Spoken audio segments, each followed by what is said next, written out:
Suicidal thought में चला जाता है। इसको समझेंगे।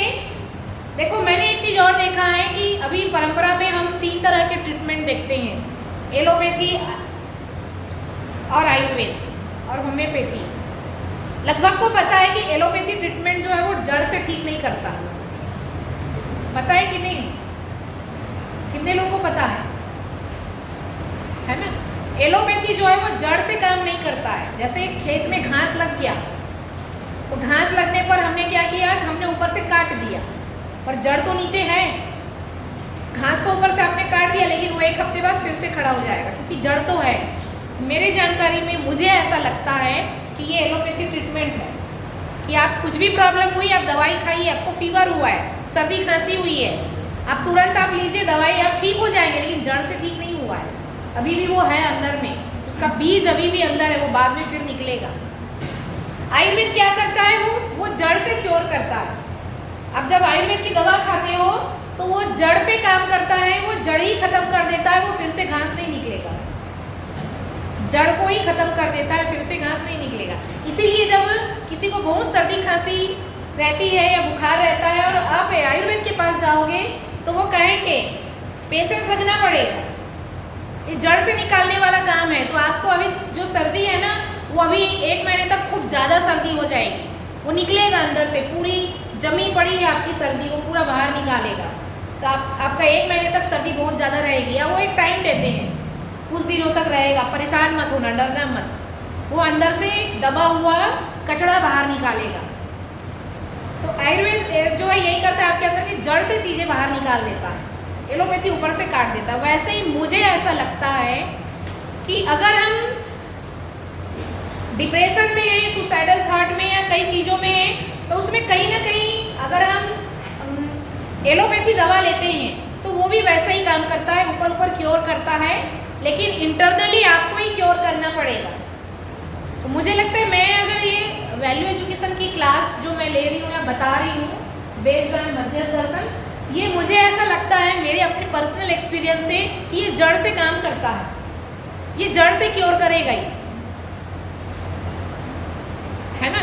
जैसे अगर कहें एडजस्टमेंट ये परमानेंट सॉल्यूशन नहीं है, बाद में ये तंग करेगा, है ना? लेकिन हम एडजस्टमेंट ना करें और अंडरस्टैंड करें, समझें, तो सामने वाले को सहना या झेलना या सामने वाले को समझना, ये सब अलग अलग चीज़ें हैं। सामने वाले को हम झेल के जी रहे हैं, यानी वो बाद में ही मौका मिलेगा तो हम गुस्सा भी कर सकते हैं, लेकिन अगर सामने वाले को समझ कर जिएंगे तो गुस्सा आएगा ही नहीं। पहुंच रही बात?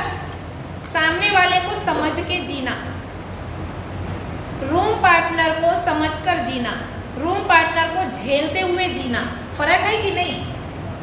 रूम पार्टनर गलती कर रहा है, आप अवॉइड कर रहे हो, टेम्पररी अवॉइड। अब रोज गलती कर रहा है, वो रोज अवॉइड कर रहे हो आप, है ना? मौका मिलेगा तो वो पूरा ब्याज से ही बाहर निकलेगा गुस्सा।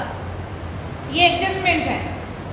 आज उसने ये गलती की, हाँ ठीक है, लेट गो करो। हाँ इसने ये गलती की, हाँ ठीक है। तो धीरे धीरे ये इकट्ठा हो रहा है ना? ये एडजस्टमेंट है और ये एक दिन बाहर निकलेगा। हम क्या कह रहे हैं? अंडरस्टैंडिंग। आप समझो उसको, वो ऐसा क्यों कर रहा है ना? क्यों कर रहा है और फिर ये कैसे ठीक होगा। तो सामने वाले को समझना, हाँ भाई खोलो अंदर आओ, वापस बंद करो। तो इस तरह से देखेंगे कि अगर समझेंगे वो ऐसा क्यों कर रहा है, वो किस लिए कर रहा है, ये रोज गलती क्यों कर रहा है, ये ऐसा क्यों है। आप उसको समझो, उसका मन ठीक नहीं है, क्या है, वो कैसा है, आप सारी चीज़ों को समझो तो समझ में आएगा वो कैसा है, क्या है, क्यों गलती कर रहा है। तो समझोगे तो झेलोगे नहीं, एडजस्ट नहीं करोगे, समझोगे। वहाँ पर फ्यूचर के लिए कुछ भी अंदर आ नहीं रहा है, इकट्ठा नहीं हो रहा है। जैसे सर्दी इकट्ठी हो गई अंदर में खूब सारी, एलोपैथी खाए ऊपर से दब गया और अभी लग रहा है हाँ मेरी सर्दी तो ठीक हो गई, लेकिन अंदर दबा हुआ है कफ काफ़ी सारा। लेकिन आयुर्वेद में जाओगे तो वो निकाल देगा वो पूरा। तो उसी तरह से अगर आप किसी पर्सन से परेशान हैं तो किसी पर्सन से रोज परेशान है, आप रोज एडजस्ट कर रहे हो, रोज एडजस्ट कर रहे हो, इकट्ठा हो रहा है अंदर में। क्या इकट्ठा हो रहा है? कंप्लेन इकट्ठा हो रहा है। आप बोल नहीं रहे हो अभी, कंप्लेन इकट्ठा हो रहा है। लेकिन कहाँ निकलता है? दूसरे के सामने निकलता है। तुम्हारा रूम पार्टनर कैसा है? अरे क्या बताओ, मैं तो उसको झेल ही रहा हूँ, है ना, उसको इतना चिल्ला चिल्ला के फ़ोन में बात करे, रात भर उसको लाइट चाहिए, उसके रूम में इतने सारे उसके दोस्त आते रहते हैं, ये है वो है जो भी है, तो हम उसको लेकर के हम परेशान हैं। रूम साफ भी नहीं करता, गंदा है ना, ऐसी है वैसी है। हम अपना भड़ास बाहर निकाल रहे हैं, उसके सामने अभी कुछ नहीं बोल रहे हैं, वहाँ एडजस्ट कर रहे हैं। तो ये धीरे धीरे इकट्ठा हो रहा है, लेकिन जब हम पुराने हो जाएंगे आपस में, जिस दिन कॉन्फिडेंस आएगा, है ना, ज़्यादा बात बढ़ेगी, उस दिन हम ब्याज सहित पूरा सुना देंगे, आर पार लड़ाई हो जाएगी, तुम ऐसे और तुम वैसे, तुम्हारा सूरत ही नहीं देखना, तुम्हारा साथ रहना ही नहीं है। फिर क्या हो गया, अंदर इकट्ठा किया वो एक दिन निकला। हम क्या कह रहे हैं, इकट्ठा मत करो, इस रूप में